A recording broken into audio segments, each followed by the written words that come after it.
Zainuddin MZ. Beliau dikenal sebagai dai sejuta umat. Berikut ini mari kita simak bersama isi tausiah dari guru kita almarhum Kiai Haji Zainuddin MZ. Selamat mendengarkan. Tapi pidato pelantikannya, berikan saya 100 peti mati, yang 99 akan saya pakai buat koruptor, yang satu akan saya pakai sendiri kalau kamu lihat saya tidak benar. Luar biasa. Yang diperlukan sekarang ini keteladanan, hulama'uhum, sikap ngayomi, mencari jalan keluar, bukan memamerkan kekuasaan, memamerkan kekuatan, arogansi, menghormati perbedaan. Itu ciri demokrasi. Hadirin hadirat ma'asyiral muslimin yang saya cintai, ada sebuah cerita pendek.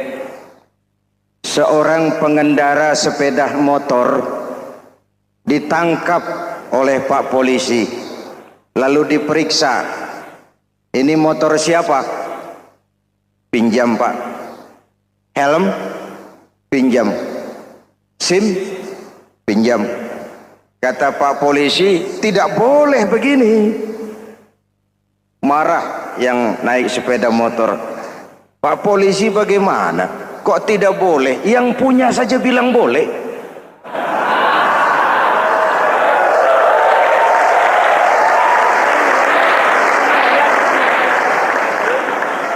Cerita ini memberikan gambaran bagaimana masyarakat kita sekarang cenderung memboleh-bolehkan diri sendiri, melahirkan permissive society. Masyarakat serba boleh dengan ukuran sakarepe dewe. Itu sebabnya agama diturunkan.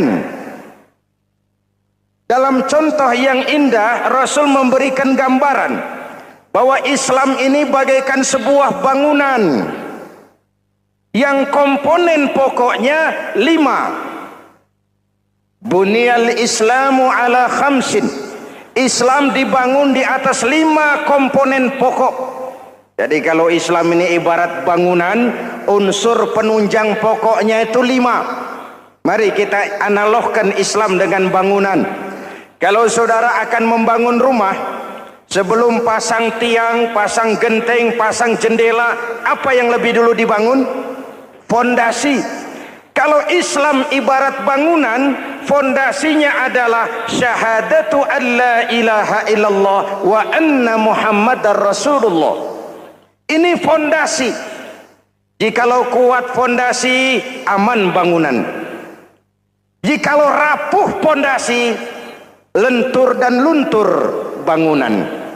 Maka kuat atau tidak kuatnya bangunan Islam kita bergantung kepada keyakinan dasar tadi, fondasi.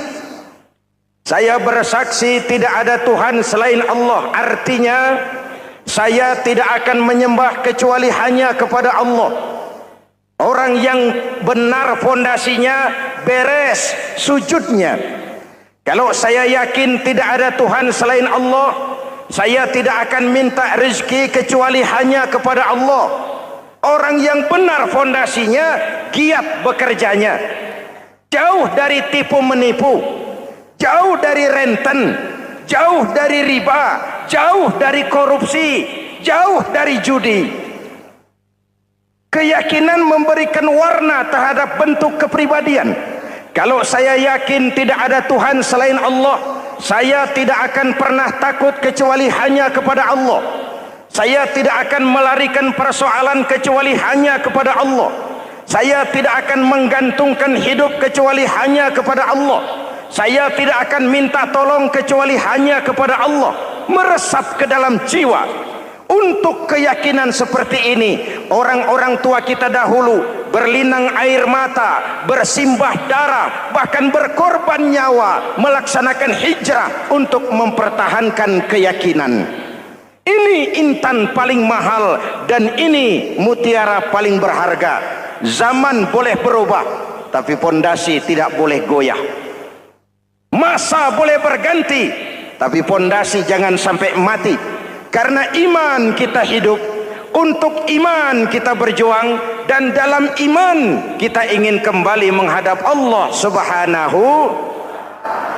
Masih ingat cerita tentang Bilal? Masih?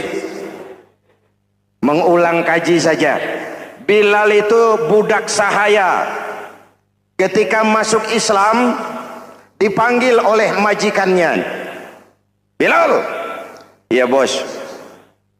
Saya dengar kamu masuk Islam ya? Iya bos. Kok berani-beraninya kamu masuk Islam? Memangnya kamu budak siapa Bilal? Iya budak bos. Bos. Kamu kerja sama siapa? Sama bos. Bos. Yang gaji kamu siapa? Ya bos. Nah, kamu kan ngerti Bilal. Kamu budak saya, kamu kerja dengan saya, yang gaji kamu saya, yang beri makan saya. Kenapa? Kok beraninya masuk Islam padahal kamu belum saya kasih izin? Bos, bos boleh beli badan saya, tapi jangan mimpi bisa membeli jiwa saya. Tuhan boleh kuasai badan saya, tapi jangan mimpi bisa menguasai keyakinan saya. Saya memang benar Tuhan yang gaji, tapi kan saya digaji, saya kerja. Kerja itu kewajiban saya, gaji itu hak saya. Soal keyakinan, jangan ikut campur bos. Kurang ajar kamu Bilal. Biarin. Bilal, begini saja. Kalau kau mau meninggalkan keyakinanmu, meninggalkan Allah Tuhanmu, kau akan kami merdekakan. Tapi kalau kau tetap dalam keyakinanmu, kamu akan saya siksa sampai mati. Bagaimana? Jangan mimpi bos. Lebih baik mati berkalang tanah daripada hidup bercermin bangkai. Biar saya gugur membela keyakinan daripada hidup jadi penjilat menjual akidah. Itu prinsip.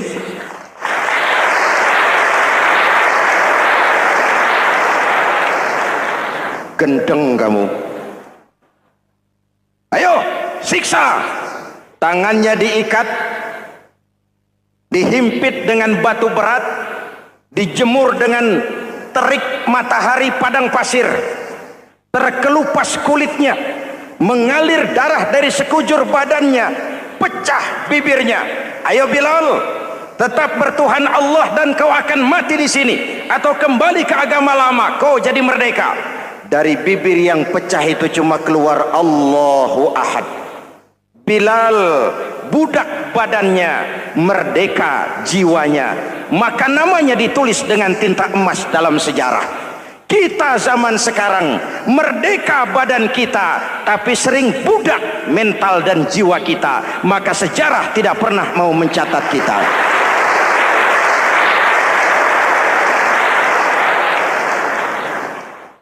Ma'asyiral muslimin yang saya cintai, fondasi sudah. Lalu apa lagi? Mulai memancangkan tiang. Tiangnya 5. Ada tiang namanya zuhur, asar, maghrib, subuh, isya. Tetapi agar bangunan menjadi kuat, ada tiang-tiang tambahan. Namanya rawatib dan nawafil. Rawatib itu ba'diyah atau qobliyah, nawafil itu di luar itu. Agar bangunan menjadi kuat, dibentuk pribadi lewat solat. Apa filsafatnya? Pertama, solat itu simbol penyerahan total kepada Allah. Kita ini sudah kontrak. Innallaha astara minal mu'minina anfusahum wa amwalahum bi anna lahumul jannah. Allah telah membeli dari orang-orang mukmin diri mereka, harta mereka, bagi mereka adalah surga. Penjual kita orang beriman, pembeli Allah, dagangannya amwal dan anfus, harganya adalah surga. Jelas? Penyerahan total itu dimulai dengan takbiratul ihram. Shalli fardal isya, Allahu akbar. Arahkan mata ke tempat kita sujud. Jangan lupa kalau sudah di atas, lupa dengan yang di bawah. Sudah jadi genteng, petatang peteteng di atas. Lalu bilang, merasa capek sendiri, kata genteng kepada tiang. Tiang, kamu sih enak, kata genteng. Saya setengah mati di atas.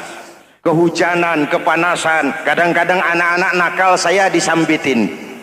Kata tiang, saudara genteng, ngomong jangan sembarangan ya. Kamu kira kamu bisa nongkrong dan nangkring di atas, itu gara-gara siapa genteng? Kan saya yang sokong dari bawah. Kamu jadi pejabat tinggi, jadi anggota ini, anggota itu. Kami rakyat yang angkat, jangan sudah di atas kami ditekan. Jangan agama dijadikan topeng untuk kepentingan pribadi.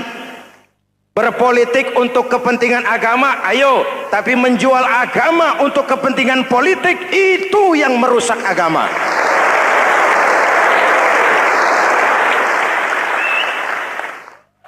Ini kan kita lagi prihatin sedang meluncur kasus Bulog Gate 2.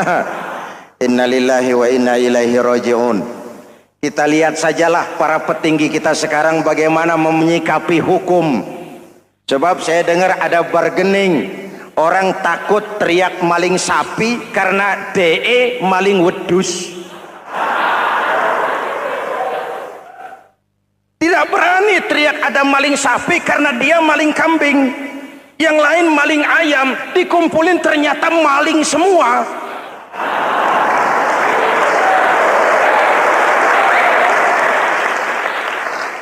Hadirin yang saya hormati, ini melukai rasa keadilan. Oleh karena itu sholat mengajarkan kepada kita, dalam posisi berdiri, lihat tempat sujudmu, jangan menteleng terus ke atas lalu lupa dari mana kita berangkat.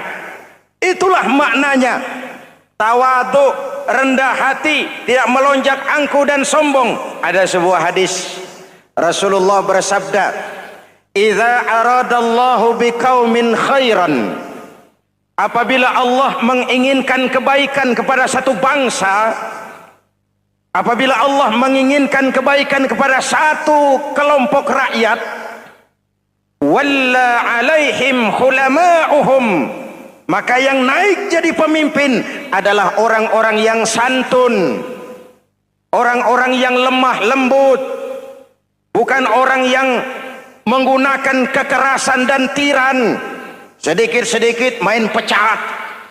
Itu terlambat lahir. Mestinya lahir di zaman Hitler, mestinya lahir di zaman Benito Mussolini, atau kalau mau lebih klasik lagi di zaman Fir'aun. Kalau Allah menginginkan kebaikan kepada satu masyarakat, satu bangsa, satu negara, naiklah orang-orang yang santun, yang ngayomi, yang menjadi solusi dan jalan keluar untuk kepentingan rakyatnya, mampu memberikan keteladanan. Saya tertarik dengan pidato Presiden Cina pada saat dilantik. Cina, Presiden Cina pasti tidak tahu Pancasila, pasti tidak kenal Islam, tapi pidato pelantikannya, berikan saya 100 peti mati, yang 99 akan saya pakai buat koruptor, yang satu akan saya pakai sendiri kalau kamu lihat saya tidak benar. Luar biasa. Yang diperlukan sekarang ini keteladanan, hulama'uhum, sikap ngayomi, mencari jalan keluar, bukan memamerkan kekuasaan, memamerkan kekuatan, arogansi, menghormati perbedaan. Itu ciri demokrasi. Lalu wa qada bainahum ulama'uhum, yang memutuskan hukum adalah pakarnya, ulamanya, mengambil keputusan secara profesional sehingga rakyat beroleh apa yang namanya kepastian hukum, merasa hidup terlindungi, aman, dan nyaman. Lalu yang ketiga, wa ja'alal mala fi askhiyaihim, peredaran harta, pergerakan ekonomi berada di tangan orang-orang yang pemurah, yang tidak mau kaya sendiri, tidak mau senyum di atas penderitaan orang lain, menari di atas bangkai saudaranya. Hadirin yang saya hormati, ini cirinya. Tapi sebaliknya kata Nabi, wa idza aradallahu biqaumin syarran, apabila Allah menghendaki kejelekan, keburukan bagi satu bangsa, walla alaihim sufahauhum, yang naik jadi pemimpin orang-orang durjana, orang-orang kurang ajar, tapi dipoles dengan topeng yang bagus. Ini musim topeng. Musim apa? Topeng. Topeng itu apa perlunya? Menyembunyikan wajah asli. Sekarang ini Dracula berwajah Arjuna. Ini musim topeng. Kita rakyat harus hati-hati dan punya filter, mampu memilah dan memilih.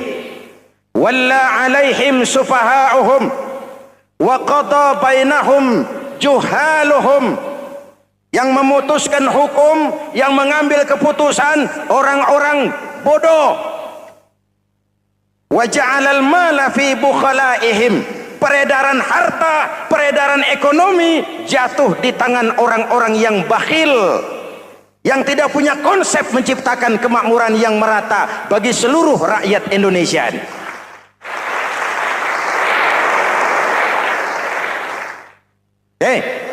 Kita kembali kepada tiang. Ini kan lagi cerita tiang tadi ya. Kalau sedang berdiri, lihat tempat sujud, jangan menteleng terus ke atas. Terserang penyakit tamak bin rakus alias serakah. Nah, selesai. Anggota badan yang paling terhormat ini kepala. Ketika sujud, sama rendahnya dengan telapak kaki. Allahu Akbar, yang besar cuma Allah. Apa bedanya saya dengan saudara? Tidak ada, kecuali saya ngomong saudara dengerin. Kita sama-sama beribadah, sama-sama mencari nilai tambah di hadapan Allah. Apa saya lebih penting dari saudara? Belum tentu. Apa saya lebih hebat dari saudara? Belum tentu. Perasaan lebih penting, lebih hebat, lebih jago setan. Jelas? Ayo tundukkan kepala, dia sama rendahnya dengan telapak kaki kita. Yang besar cuma Allah. Allahu Akbar.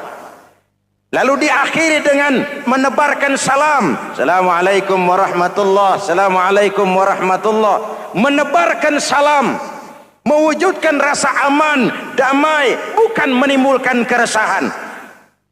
Hadirin yang saya hormati, ini karakteristik kita.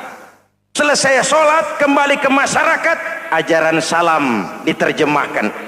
Apa? Rasulullah sallallahu alaihi wasallam bersabda, "Ufsus salam, wasilul arham, wa at'imut ta'am, wa sallu bil laili wan nasu niyam, tadkhulul jannata bisalam."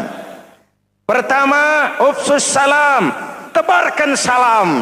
Tebarkan salam itu bukan cuma kalau ketemu orang assalamualaikum, assalamualaikum. Iya, itu zahirnya. Tetapi hidup di tengah masyarakat memberikan rasa aman, rasa damai, menjadi pengayom bagi lingkungan, menjadi rahmah bagi semesta. Dalam Islam jangankan manusia, binatang saja dilindungi kok. Betul? Betul? Coba kalau belajar istinja itu kan makruh buang air kecil di tanah yang berlubang. Kenapa? Pertama, melindungi binatang yang ada dalam lubang. Siapa tahu di lubang yang saudara kencingi ada semut sedang rapat. Membahas Buloget jilid 2. Apa dosanya lalu mati dikencingi? Ini namanya rahmatan lis semut. Binatang saja dilindungi. Ada hadis Kalau kamu menyembelih hewan, sembelilah dengan cara yang terbaik. Jangan menyembelih ayam dengan pisau tumpul. Ini ajaran apa? Ajaran tentang peri kebinatangan. Rahmatan, memberikan rahmah, salam, keselamatan dan kedamaian kepada masyarakat lingkungan. Itu misi seorang muslim.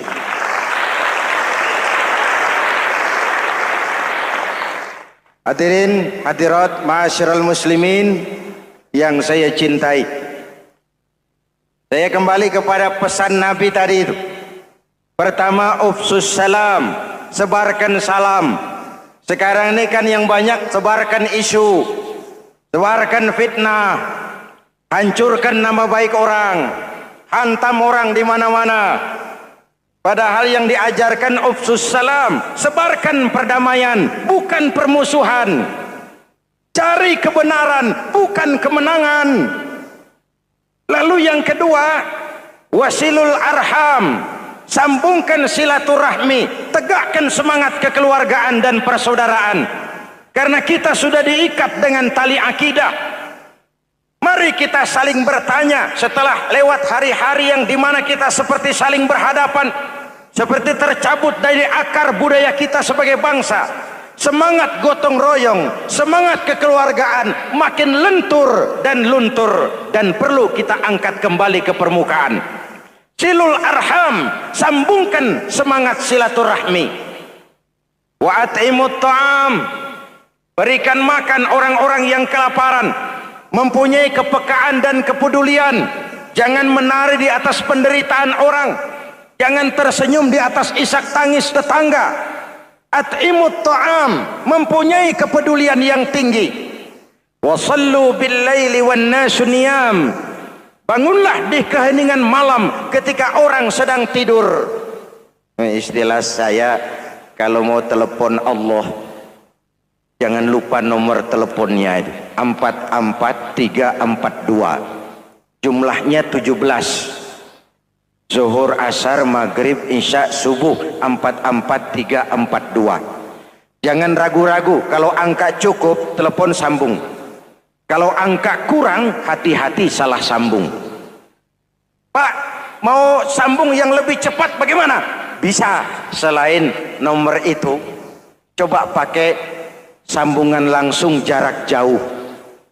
Namanya SLJJ. Kapan? Tengah malam. Kenapa tengah malam? Lebih murah. Lebih murah. Saluran kosong, telepon jarang yang pakai, orang banyak tidur. Wa minal laili fatahajjad bihi nafilatan lak asa ayyab'atsaka rabbuka maqaman mahmuda. Nun di keheningan malam, bangun. Seperti bapak-bapak, ibu-ibu sering bangun tengah malam ya Bu? Ya. Ngapain? Kalau bangun tengah malamnya sih saya percaya, cuma urusannya apa? Kira bangun tengah malam mau tahajud, malaikat sudah mau nulis, cuma buang air kecil, tidur lagi. Hampir salah tulis saya.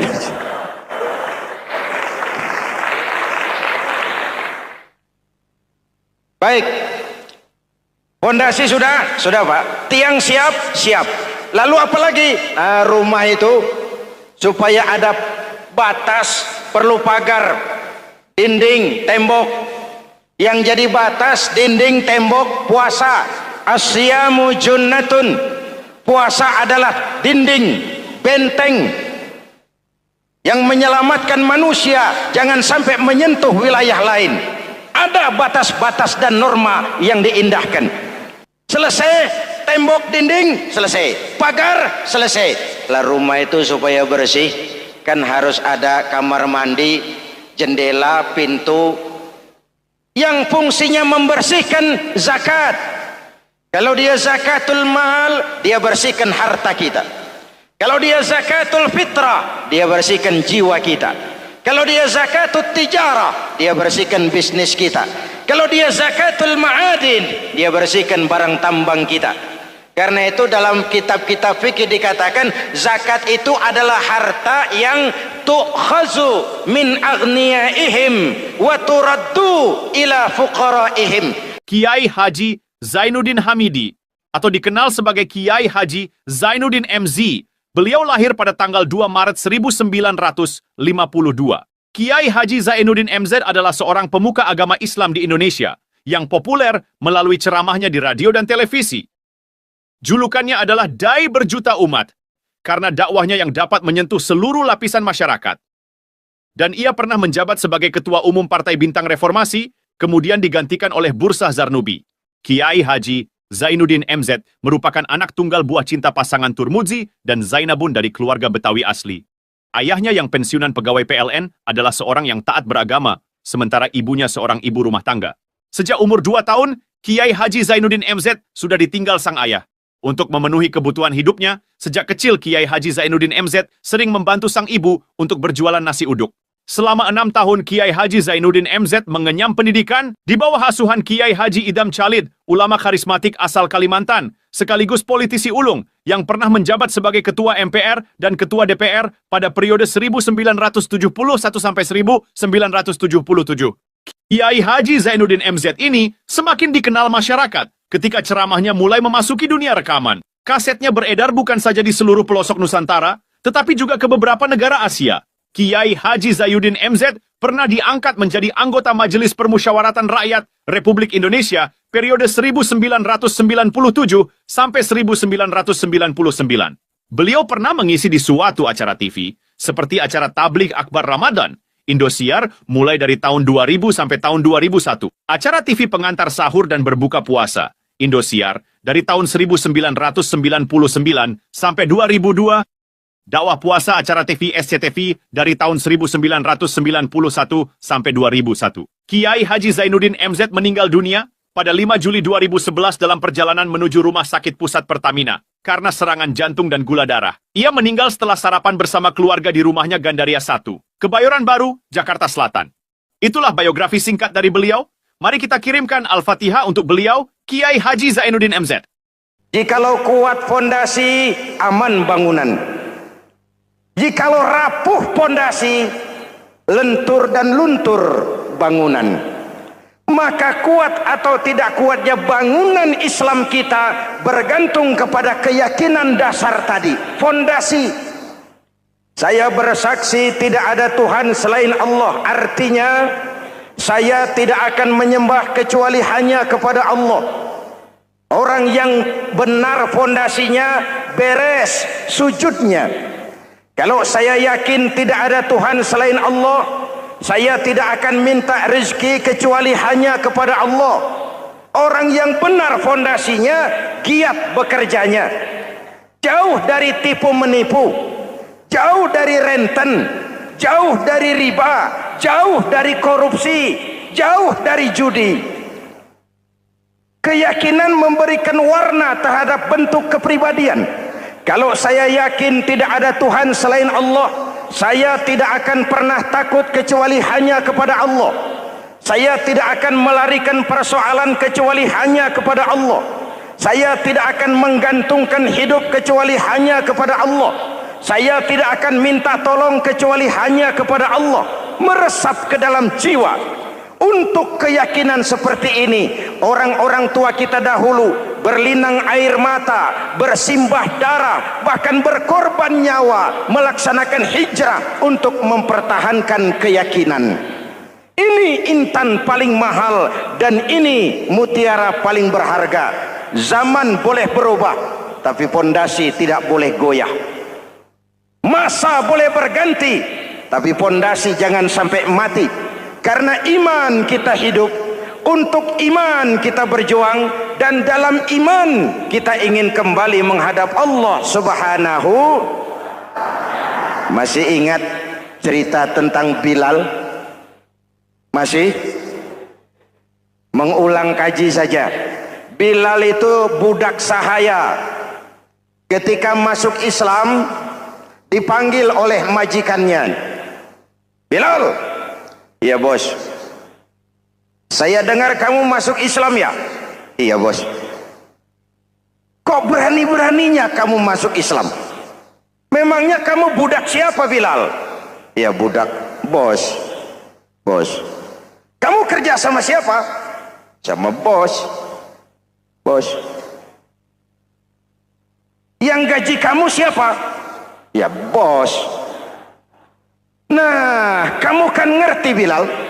Kamu budak saya, kamu kerja dengan saya, yang gaji kamu saya, yang beri makan saya. Kenapa? Kok beraninya masuk Islam padahal kamu belum saya kasih izin? Bos, bos boleh beli badan saya, tapi jangan mimpi bisa membeli jiwa saya. Tuhan boleh kuasai badan saya, tapi jangan mimpi bisa menguasai keyakinan saya. Saya memang benar Tuhan yang gaji, tapi kan saya digaji, saya kerja. Kerja itu kewajiban saya, gaji itu hak saya. Soal keyakinan, jangan ikut campur, bos. Kurang ajar kamu, Bilal. Biarin. Bilal, begini saja. Kalau kau mau meninggalkan keyakinanmu, meninggalkan Allah Tuhanmu, kau akan kami merdekakan. Tapi kalau kau tetap dalam keyakinanmu, kamu akan saya siksa sampai mati. Bagaimana? Jangan mimpi, bos. Lebih baik mati berkalang tanah daripada hidup bercermin bangkai. Biar saya gugur membela keyakinan daripada hidup jadi penjilat menjual akidah. Itu prinsip.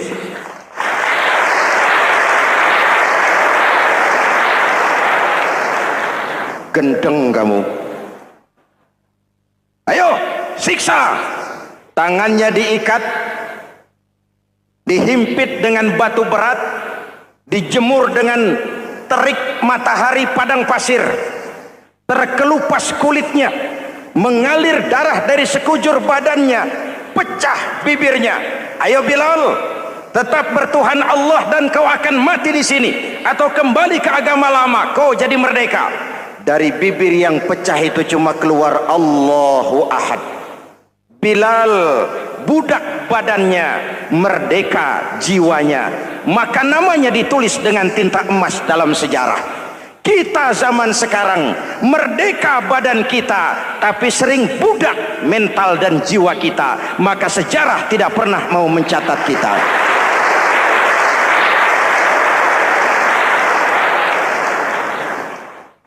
Masyarul muslimin yang saya cintai, fondasi sudah. Lalu apa lagi? Mulai memancangkan tiang. Tiangnya 5. Ada tiang namanya zuhur, asar, maghrib, subuh, isya. Tetapi agar bangunan menjadi kuat, ada tiang-tiang tambahan. Namanya rawatib dan nawafil. Rawatib itu ba'diyah atau qobliyah, nawafil itu di luar itu.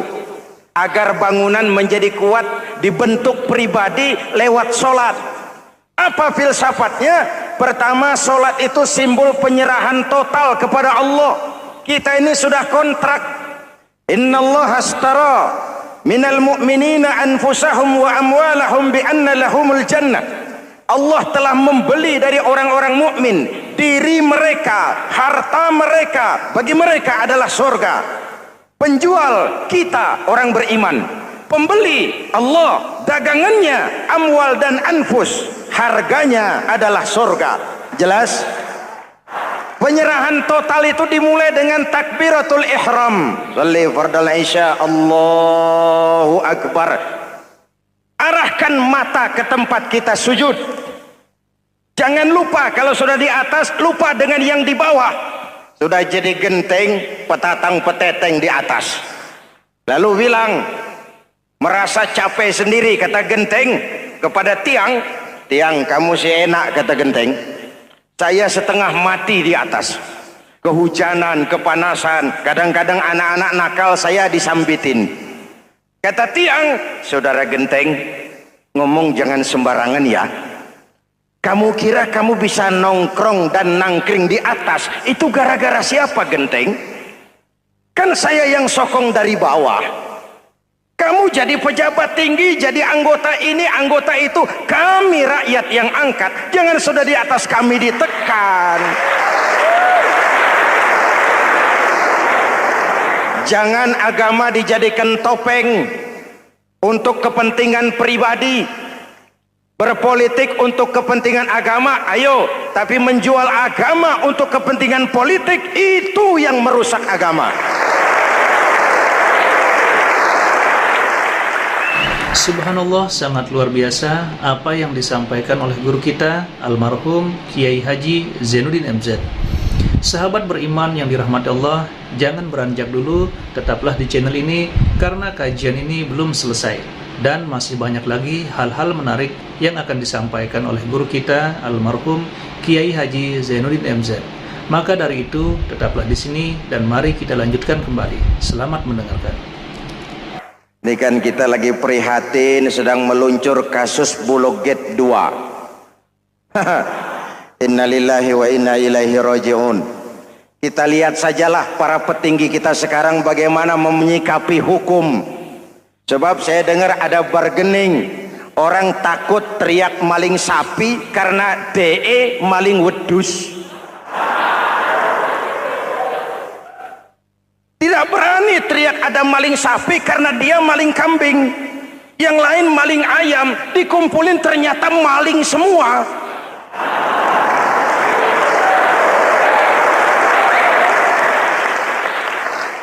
Hadirin yang saya hormati, ini melukai rasa keadilan. Oleh karena itu, sholat mengajarkan kepada kita dalam posisi berdiri, lihat tempat sujudmu. Jangan menteleng terus ke atas, lalu lupa dari mana kita berangkat. Itulah maknanya tawadhu, rendah hati, tidak melonjak angku dan sombong. Ada sebuah hadis Rasulullah bersabda, "Idza aradallahu biqaumin khairan."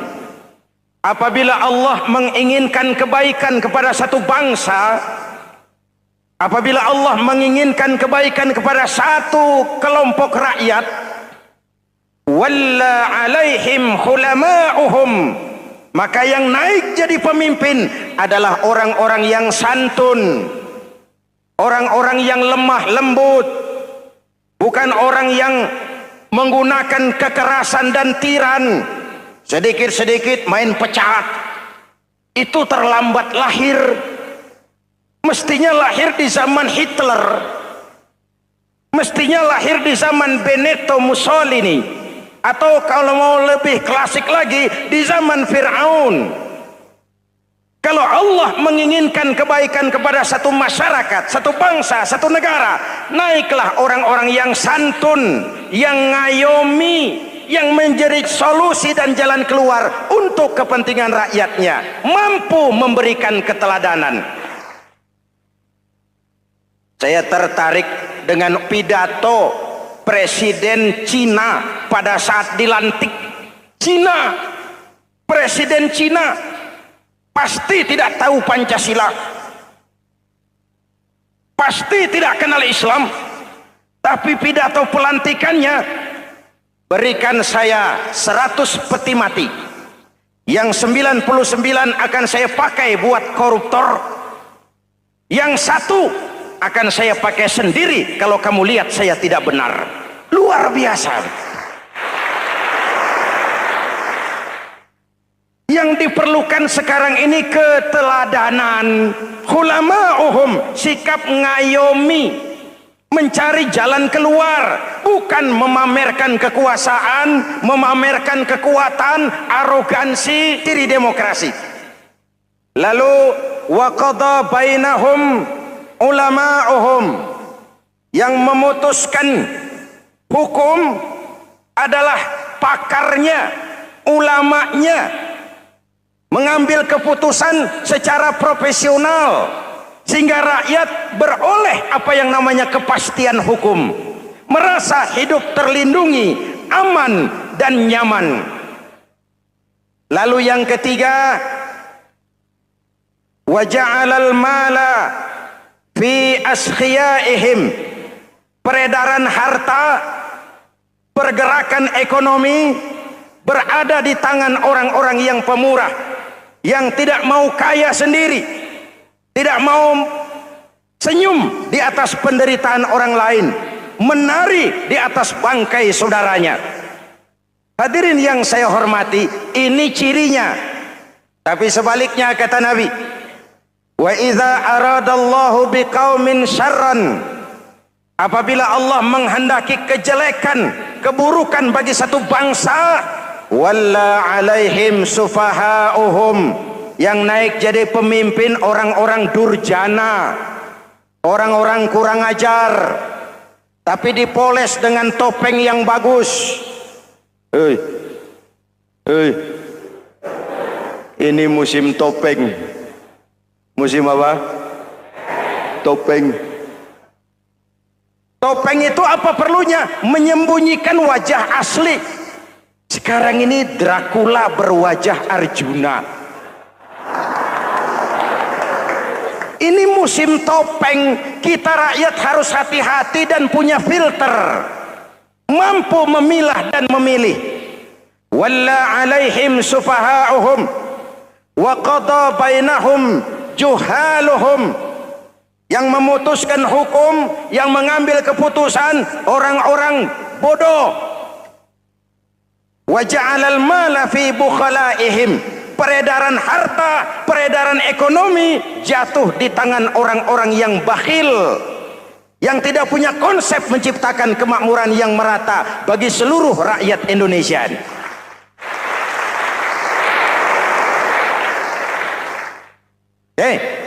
Kita kembali kepada tiang. Ini kan lagi cerita tiang tadi ya. Kalau sedang berdiri, lihat tempat sujud, jangan menteleng terus ke atas. Terserang penyakit tamak bin rakus alias serakah. Nah, selesai. Anggota badan yang paling terhormat ini kepala. Ketika sujud, sama rendahnya dengan telapak kaki. Allahu Akbar, yang besar cuma Allah. Apa bedanya saya dengan saudara? Tidak ada, kecuali saya ngomong saudara dengerin. Kita sama-sama beribadah, sama-sama mencari nilai tambah di hadapan Allah. Apa saya lebih penting dari saudara? Belum tentu. Apa saya lebih hebat dari saudara? Belum tentu. Perasaan lebih penting, lebih hebat, lebih jago setan. Jelas? Ayo tundukkan kepala, dia sama rendahnya dengan telapak kaki kita. Yang besar cuma Allah. Allahu Akbar. Lalu diakhiri dengan menebarkan salam. Assalamualaikum warahmatullah. Assalamualaikum warahmatullah. Menebarkan salam, mewujudkan rasa aman, damai, bukan menimbulkan keresahan. Hadirin yang saya hormati, ini karakteristik kita. Selesai sholat, kembali ke masyarakat, ajaran salam diterjemahkan. Apa? Rasulullah sallallahu alaihi wasallam bersabda, "Ufsus salam, wasilul arham, wa at'imut ta'am, wa sallu bil laili wan nasu niyam, tadkhulul jannata bisalam." Pertama, ufsus salam, tebarkan salam. Tebarkan salam itu bukan cuma kalau ketemu orang assalamualaikum, assalamualaikum. Iya, itu zahirnya. Tetapi hidup di tengah masyarakat memberikan rasa aman, rasa damai, menjadi pengayom bagi lingkungan, menjadi rahmah bagi semesta. Dalam Islam jangankan manusia, binatang saja dilindungi kok. Betul? Betul? Coba kalau belajar istinja itu kan makruh buang air kecil di tanah yang berlubang. Kenapa? Pertama, melindungi binatang yang ada dalam lubang. Siapa tahu di lubang yang saudara kencingi ada semut sedang rapat. Membahas Bologet jilid 2. Apa dosanya lalu mati dikencingi? Ini namanya rahmatan lis semut. Binatang saja dilindungi. Ada hadis, kalau kamu menyembelih hewan, sembelilah dengan cara yang terbaik. Jangan menyembelih ayam dengan pisau tumpul. Ini ajaran apa? Ajaran tentang peri kebinatangan. Rahmatan, memberikan rahmah. salam keselamatan dan kedamaian kepada masyarakat lingkungan. Itu misi seorang muslim.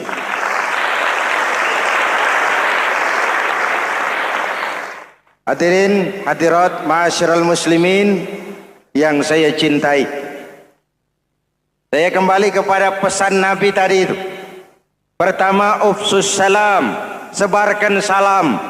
Sekarang ini kan yang banyak sebarkan isu, sebarkan fitnah, hancurkan nama baik orang, hantam orang di mana-mana.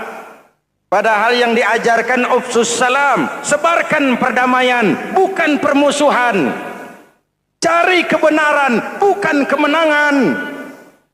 Lalu yang kedua, wasilul arham, sambungkan silaturahmi, tegakkan semangat kekeluargaan dan persaudaraan.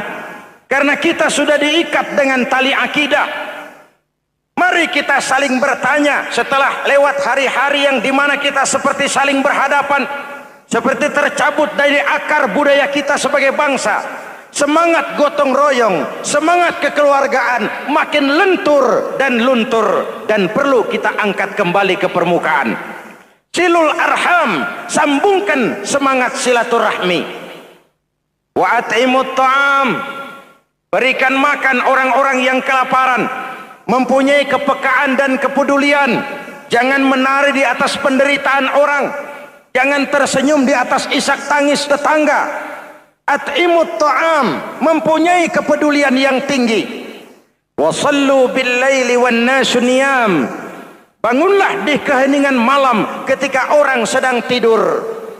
Istilah saya, kalau mau telepon Allah, jangan lupa nomor teleponnya itu 44342. Jumlahnya 17.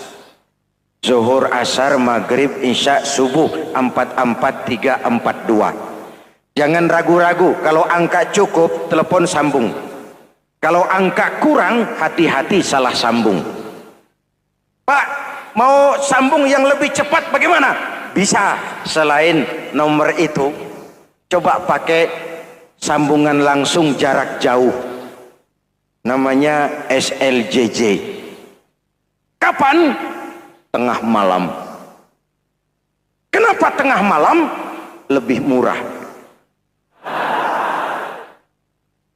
Lebih murah.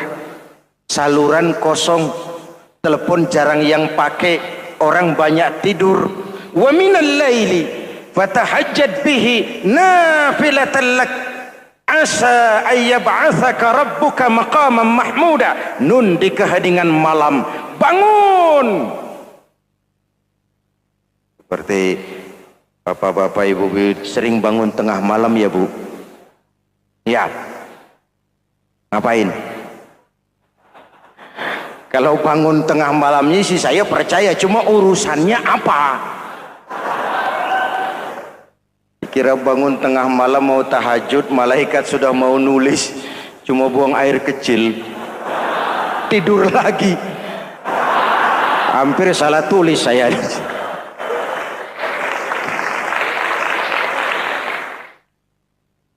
Baik, fondasi sudah Pak, tiang siap. Lalu apa lagi? Nah, rumah itu supaya ada batas, perlu pagar, dinding, tembok. Yang jadi batas, dinding, tembok, puasa. Asyamu junnatun, puasa adalah dinding, benteng yang menyelamatkan manusia jangan sampai menyentuh wilayah lain. Ada batas-batas dan norma yang diindahkan. Selesai, tembok, dinding, selesai. Pagar, selesai. Lah rumah itu supaya bersih, kan harus ada kamar mandi, jendela, pintu, yang fungsinya membersihkan zakat. Kalau dia zakatul mal, dia bersihkan harta kita. Kalau dia zakatul fitrah, dia bersihkan jiwa kita. Kalau dia zakatul tijarah, dia bersihkan bisnis kita. Kalau dia zakatul ma'adin, dia bersihkan barang tambang kita.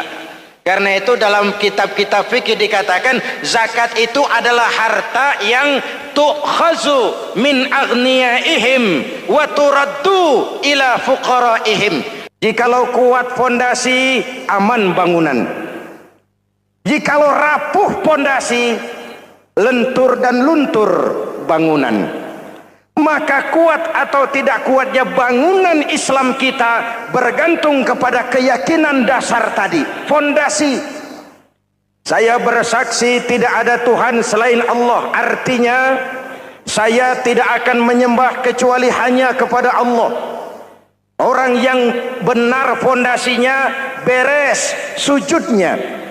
Kalau saya yakin tidak ada Tuhan selain Allah, saya tidak akan minta rezeki kecuali hanya kepada Allah. Orang yang benar fondasinya, giat bekerjanya, jauh dari tipu menipu, jauh dari renten, jauh dari riba, jauh dari korupsi, jauh dari judi. Keyakinan memberikan warna terhadap bentuk kepribadian. Kalau saya yakin tidak ada Tuhan selain Allah, saya tidak akan pernah takut kecuali hanya kepada Allah. Saya tidak akan melarikan persoalan kecuali hanya kepada Allah. Saya tidak akan menggantungkan hidup kecuali hanya kepada Allah. Saya tidak akan minta tolong kecuali hanya kepada Allah. Meresap ke dalam jiwa. Untuk keyakinan seperti ini, orang-orang tua kita dahulu berlinang air mata, bersimbah darah, bahkan berkorban nyawa, melaksanakan hijrah untuk mempertahankan keyakinan. Ini intan paling mahal dan ini mutiara paling berharga. Zaman boleh berubah, tapi pondasi tidak boleh goyah. Masa boleh berganti, tapi pondasi jangan sampai mati. Karena iman kita hidup, untuk iman kita berjuang, dan dalam iman kita ingin kembali menghadap Allah Subhanahu. Masih ingat cerita tentang Bilal? Masih? Mengulang kaji saja. Bilal itu budak sahaya. Ketika masuk Islam, dipanggil oleh majikannya. Bilal, iya bos. Saya dengar kamu masuk Islam ya? Iya bos. Kok berani-beraninya kamu masuk Islam? Memangnya kamu budak siapa Bilal? Iya budak bos. Bos. Kamu kerja sama siapa? Sama bos. Bos. Yang gaji kamu siapa? Ya bos. Nah, kamu kan ngerti Bilal, kamu budak saya, kamu kerja dengan saya, yang gaji kamu saya, yang beri makan saya. Kenapa? Kok beraninya masuk Islam padahal kamu belum saya kasih izin? Bos, bos boleh beli badan saya, tapi jangan mimpi bisa membeli jiwa saya. Tuhan boleh kuasai badan saya, tapi jangan mimpi bisa menguasai keyakinan saya. Saya memang benar Tuhan yang gaji, tapi kan saya digaji, saya kerja. Kerja itu kewajiban saya, gaji itu hak saya. Soal keyakinan, jangan ikut campur bos. Kurang ajar kamu Bilal. Biarin. Bilal, begini saja. Kalau kau mau meninggalkan keyakinanmu, meninggalkan Allah Tuhanmu, kau akan kami merdekakan. Tapi kalau kau tetap dalam keyakinanmu, kamu akan saya siksa sampai mati. Bagaimana? Jangan mimpi bos. Lebih baik mati berkalang tanah daripada hidup bercermin bangkai. Biar saya gugur membela keyakinan daripada hidup jadi penjilat menjual akidah. Itu prinsip.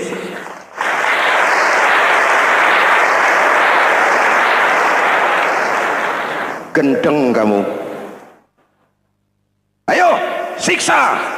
Tangannya diikat, dihimpit dengan batu berat, dijemur dengan terik matahari padang pasir, terkelupas kulitnya, mengalir darah dari sekujur badannya, pecah bibirnya. Ayo Bilal, tetap bertuhan Allah dan kau akan mati di sini, atau kembali ke agama lama, kau jadi merdeka. Dari bibir yang pecah itu cuma keluar Allahu Ahad. Bilal budak badannya, merdeka jiwanya, maka namanya ditulis dengan tinta emas dalam sejarah.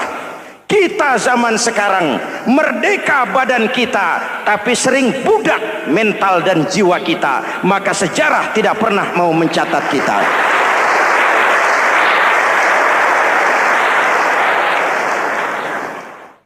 Ma'asyiral muslimin yang saya cintai, fondasi sudah. Lalu apa lagi? Mulai memancangkan tiang. Tiangnya 5. Ada tiang namanya zuhur, asar, maghrib, subuh, isya. Tetapi agar bangunan menjadi kuat, ada tiang-tiang tambahan. Namanya rawatib dan nawafil. Rawatib itu ba'diyah atau qobliyah. Nawafil itu di luar itu. Agar bangunan menjadi kuat, dibentuk pribadi lewat sholat. Apa filsafatnya? Pertama, sholat itu simbol penyerahan total kepada Allah. Kita ini sudah kontrak. Innallaha astara minal mu'minina anfusahum wa amwalahum bi anna lahumul jannah. Allah telah membeli dari orang-orang mukmin diri mereka, harta mereka, bagi mereka adalah surga. Penjual kita orang beriman, pembeli Allah, dagangannya amwal dan anfus, harganya adalah surga. Jelas? Penyerahan total itu dimulai dengan takbiratul ihram. Shalli fardal isya, Allahu akbar. Arahkan mata ke tempat kita sujud. Jangan lupa kalau sudah di atas, lupa dengan yang di bawah. Sudah jadi genteng, petatang peteteng di atas. Lalu bilang, merasa capek sendiri, kata genteng kepada tiang. Tiang, kamu sih enak, kata genteng. Saya setengah mati di atas. Kehujanan, kepanasan, kadang-kadang anak-anak nakal saya disambitin. Kata tiang, saudara genteng, ngomong jangan sembarangan ya. Kamu kira kamu bisa nongkrong dan nangkring di atas, itu gara-gara siapa genteng? Kan saya yang sokong dari bawah. Kamu jadi pejabat tinggi, jadi anggota ini, anggota itu. Kami rakyat yang angkat. Jangan sudah di atas kami ditekan. Jangan agama dijadikan topeng untuk kepentingan pribadi. Berpolitik untuk kepentingan agama, ayo. Tapi menjual agama untuk kepentingan politik, itu yang merusak agama.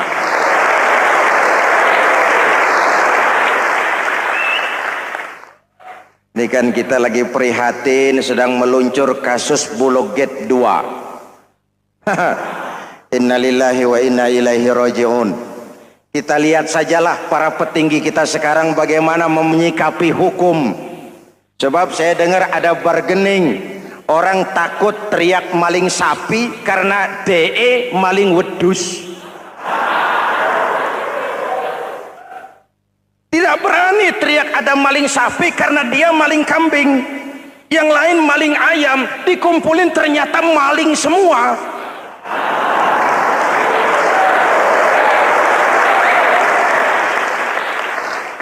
Hadirin yang saya hormati, ini melukai rasa keadilan.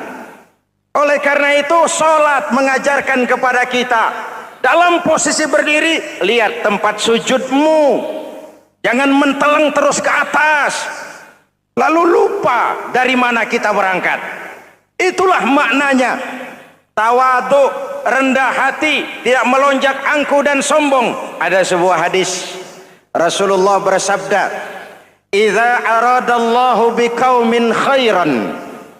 Apabila Allah menginginkan kebaikan kepada satu bangsa, apabila Allah menginginkan kebaikan kepada satu kelompok rakyat, walla alaihim khulama'uhum, maka yang naik jadi pemimpin adalah orang-orang yang santun, orang-orang yang lemah lembut, bukan orang yang menggunakan kekerasan dan tiran. Sedikit-sedikit main pecat, itu terlambat lahir. Mestinya lahir di zaman Hitler, mestinya lahir di zaman Benito Mussolini, atau kalau mau lebih klasik lagi di zaman Fir'aun.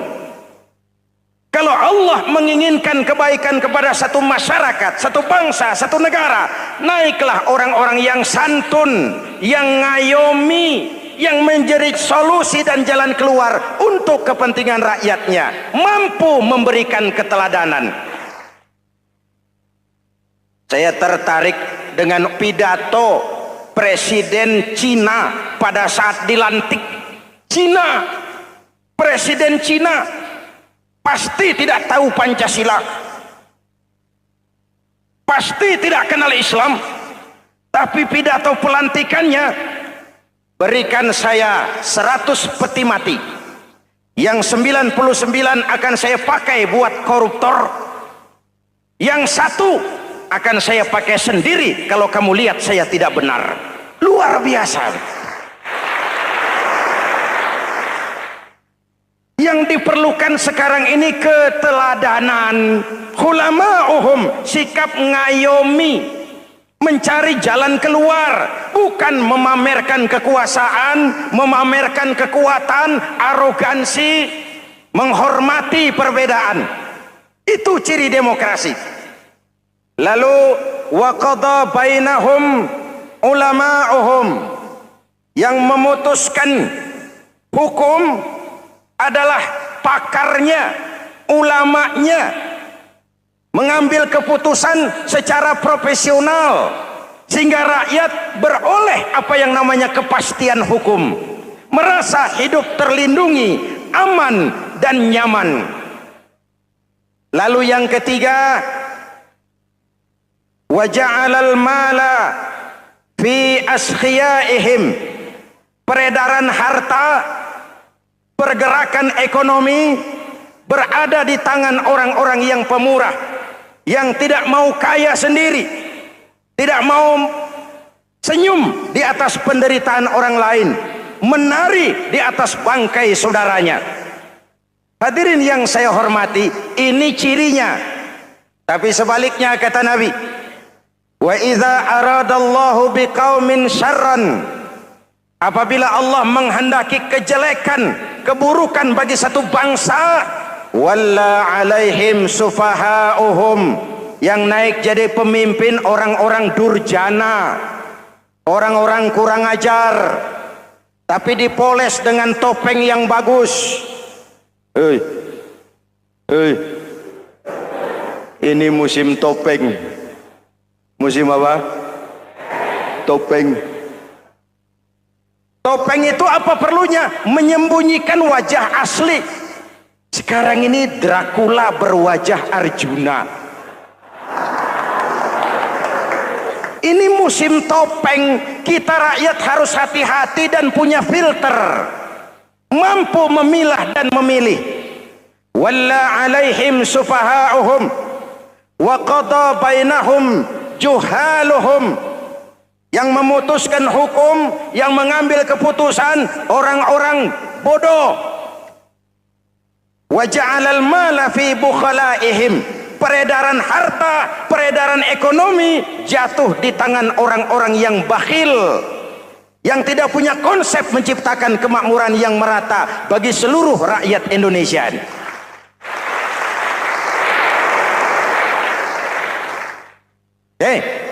Kita kembali kepada tiang. Ini kan lagi cerita tiang tadi ya.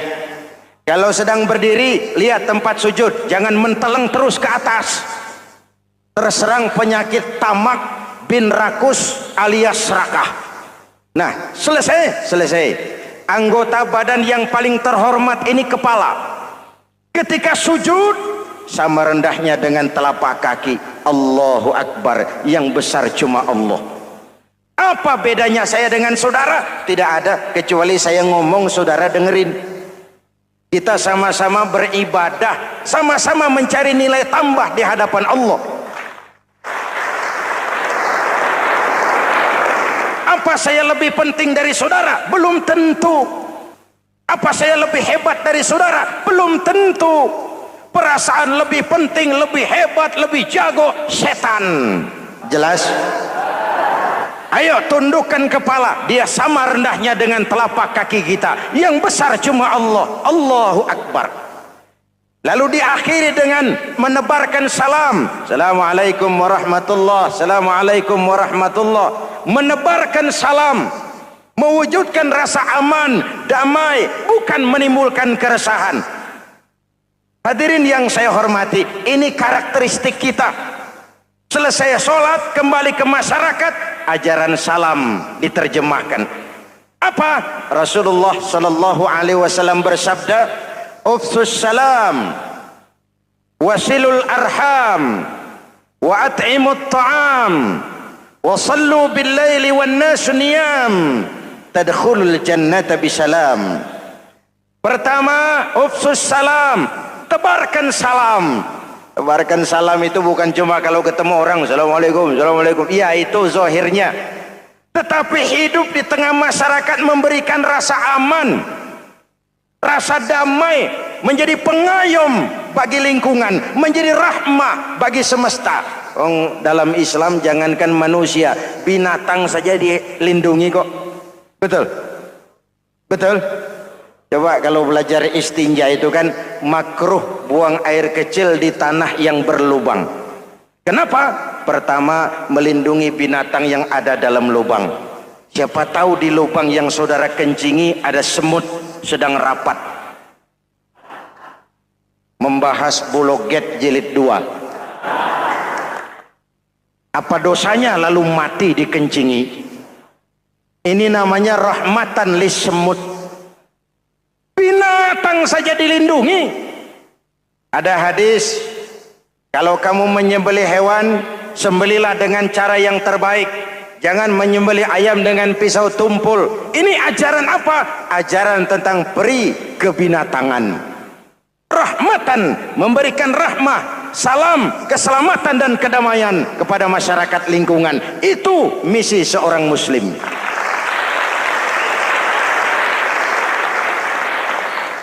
Hadirin hadirat ma'asyiral muslimin yang saya cintai, saya kembali kepada pesan Nabi tadi itu. Pertama, ufsus salam, sebarkan salam. Sekarang ini kan yang banyak sebarkan isu, sebarkan fitnah, hancurkan nama baik orang, hantam orang di mana-mana. Padahal yang diajarkan ufsus salam, sebarkan perdamaian, bukan permusuhan. Cari kebenaran, bukan kemenangan. Lalu yang kedua, wasilul arham, sambungkan silaturahmi, tegakkan semangat kekeluargaan dan persaudaraan. Karena kita sudah diikat dengan tali akidah. Mari kita saling bertanya setelah lewat hari-hari yang dimana kita seperti saling berhadapan, seperti tercabut dari akar budaya kita sebagai bangsa. Semangat gotong royong, semangat kekeluargaan makin lentur dan luntur, dan perlu kita angkat kembali ke permukaan. Silul arham, sambungkan semangat silaturahmi. Wa at'imut ta'am, berikan makan orang-orang yang kelaparan, mempunyai kepekaan dan kepedulian. Jangan menari di atas penderitaan orang, jangan tersenyum di atas isak tangis tetangga. At'imut ta'am, mempunyai kepedulian yang tinggi. Wa sallu bil laili wan nasu niyam, bangunlah di keheningan malam ketika orang sedang tidur. Istilah saya, kalau mau telepon Allah, jangan lupa nomor teleponnya itu 44342. Jumlahnya 17. Zuhur, asar, maghrib, isya, subuh 44342. Jangan ragu-ragu, kalau angka cukup telepon sambung. Kalau angka kurang, hati-hati salah sambung. Pak, mau sambung yang lebih cepat bagaimana? Bisa, selain nomor itu, coba pakai sambungan langsung jarak jauh. Namanya SLJJ. Kapan? Tengah malam. Kenapa tengah malam? Lebih murah. Lebih murah. Saluran kosong, telepon jarang yang pakai, orang banyak tidur. Wa minal laili fatahajjad bihi nafilatan lak asa ayyab'atsaka rabbuka maqaman mahmuda. Nun di keheningan malam, bangun. Seperti bapak-bapak, ibu-ibu sering bangun tengah malam ya Bu? Ya. Ngapain? Kalau bangun tengah malamnya sih saya percaya, cuma urusannya apa? Kira bangun tengah malam mau tahajud, malaikat sudah mau nulis, cuma buang air kecil, tidur lagi. Hampir salah tulis saya.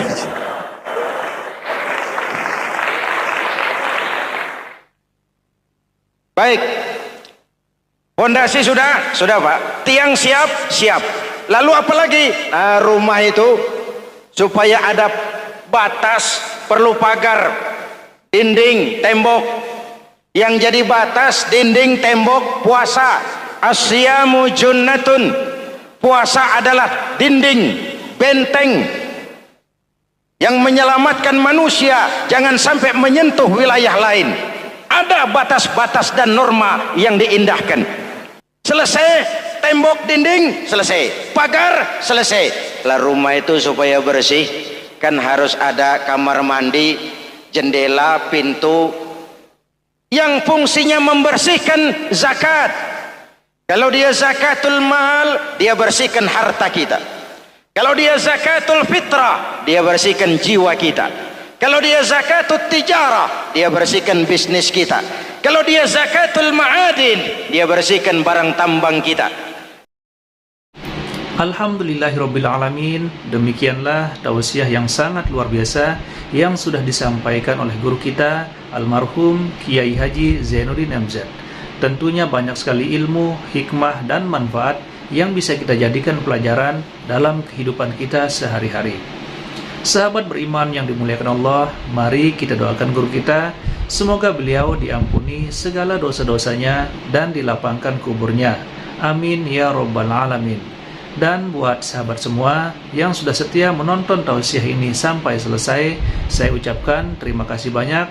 Semoga Allah Subhanahu wa Ta'ala senantiasa selalu melimpahkan rahmat dan karunia-Nya kepada sahabat semua, selalu diberikan kesehatan, dimudahkan segala urusannya, dan dilancarkan rezekinya. Amin amin ya rabbal alamin. Sahabat beriman yang dimuliakan Allah, demikian yang dapat saya bagikan. Kurang lebihnya mohon maaf. Wabillahi taufik wal hidayah wa ridha wal inayah. Wassalamualaikum warahmatullahi wabarakatuh. Setelah kita mendengarkan bersama kajian penuh ilmu, penuh hikmah dan manfaat yang sudah disampaikan oleh guru kita Al-Mafrullah Kiai Haji Zainuddin MZ, sekarang mari kita lanjutkan aktivitas kita masing-masing. Saya doakan semoga sahabat semua selalu diberikan kesehatan, kelancaran dan dimudahkan segala urusannya. Amin ya rabbal alamin. Sampai bertemu lagi di video Samudra Relaxing berikutnya. Assalamualaikum warahmatullahi wabarakatuh.